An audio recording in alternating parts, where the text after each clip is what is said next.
Hey folks, Matt here. 2013 oil head, the last of the oil heads. It's actually a split year, so it's the same as the 2012.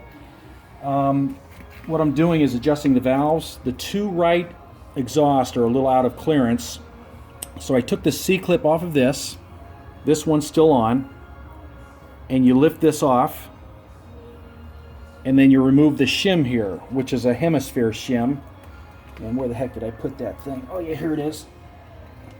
This is what it looks like, and I need to go to the BMW dealer and get one slightly bigger to bring this into tolerance. This shim measured 5.17 millimeters, and the exhaust was 0.432, so about 32 thousandths beyond.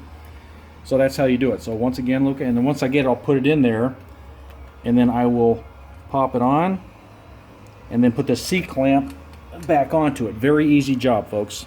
Pop the C-clamp on, and then I'll do the same with the bottom. Good.